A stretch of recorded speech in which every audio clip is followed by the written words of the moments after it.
অনিয়ম করে ডায়াবেটিস হয়। আজকে অনিয়মের যে শাস্তি সেটা হলো ডায়াবেটিস।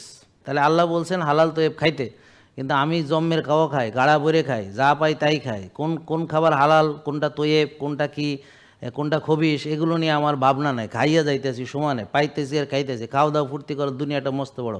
খাও, দাওয়াতে খাও, খাওয়াও, এখানে খাও, ওখানে খাও, জন্মদিন খাও, মরা দিন খাও, হ্যাঁ, বিবাহ বার্ষিকী খাও, বুঝতে পারছেন? তারপরে যে শুভ নববর্ষ খাও, ইত্যাদি জম্মের খাওয়া খাইতে খাইতে এখন আর দেখা গেল রাখার জায়গা নেই। তো কী হবে? কোষে ওভারলোড, ডায়াবেটিস।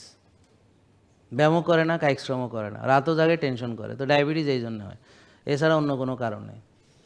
আর অন্য যেটা আছে সেটা হলো টাইপ 1 ডায়াবেটিস, ইনসুলিন তৈরি হয় না, সেটা ভিন্ন ব্যাপার।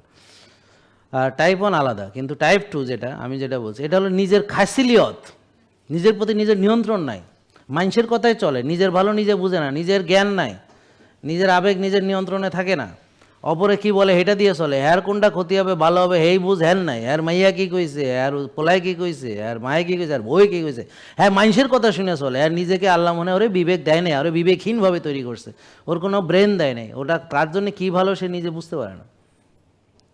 তো নিজে মানে না, 100টা উসিলা দেয়, 100টা এক্সকিউজ দেয়, আমার কাছে এসে বলে যে আমার অমুকে এই করছে, তমুকে সেই করছে। আরে ভাই, তোমার মুখ, তুমি খাবা কি খাবা, তুমি খারাপ কিছু খাইও না, তুমি কি নষ্টটা খাইতেছো, ভালো একটা খাবার খাবা। তো এতে অন্যের আপত্তি থাকলে কি না থাকলে কি, তুমি কি হারাম জিনিস খাইতে আসো, তুমি কি এমন কোনো অবৈধ জিনিস খাইতে আসো, সমস্যা কি?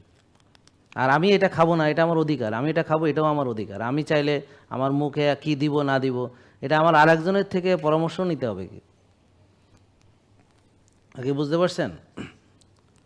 তাহলে নষ্ট হতে তো কারো পরামর্শ চাই না।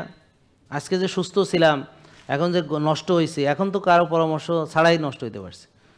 নষ্ট হইতে তো কারো পরামর্শ লাগে না, নিজেকে পঙ্গু বানাইতে তো কারো পরামর্শ নেই নেই, এখন ভালো বানাইতে এত পরামর্শ কেন লাগে? আর যারা আপনাকে এই পঙ্গু হতে, নষ্ট হতে সাহায্য করেছে, হ্যাঁ, তো আপনি কিভাবে আশা করেন যে তারা আপনাকে ভালো হতে সাহায্য করবে? বুঝেননি কথা? বুঝতে পারছেন? তো কে সাহায্য করেছে? সাহায্য করেছে প্রথমে আপনি যখন পৃথিবীতে আসছেন, অনিয়ম করতে প্রথম সাহায্য করেছে আপনার বাবা মা, যে তারা নিজেরাও রাত জেগেছে, এবং আপনিও যখন মায়ের গর্ভে ছিলেন দেখছেন হ্যাঁ মা 12টা 1টা বাজে ঘুমায়, বুঝতে পারছেন? তো আপনি যখন পৃথিবীতে আসছেন তার আগেই তার মা নষ্ট খায়, সয়াবিন তেল খায়, সাদা ভাত খায়, সাদা রুটি খায়, চাষের ডিম খায়, চাষের মাছ খায়, চাষের মুরগি খায়, ফ্রেঞ্চ ফ্রাই খায়, হ্যাঁ, কোক খায়, কেক খায়, বার্গার খায়, স্যান্ডউইচ খায়। তো এইটা হলো জন্মের আগেই আপনার এই রক্তে এসেছে এই সব খাবার থেকে।